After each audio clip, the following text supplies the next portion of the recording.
If your Kwikset electronic door lock is giving you a low battery signal and you have an interior lock that looks something like this or this, I'll show you how to change it right now. It's very easy to do, but the older models do require some tools, whereas I've heard the newer models don't. This one has a screw on either side. It's a Phillips head screw, but you may have a star bit, as you'll see here in a minute. Be careful not to strip them. If you strip them, you're gonna have a very hard time changing the batteries here in the future. Hold on to the screws, don't lose those either, and your keypad is either going to slide up or slide out, something like this.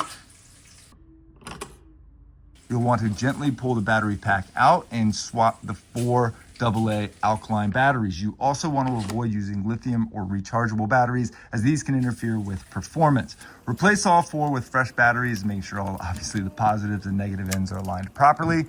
After the new batteries are installed, slide that pack back into the lock and reattach the cover. You should hear a beep or see the keypad light up, indicating the lock is powered on.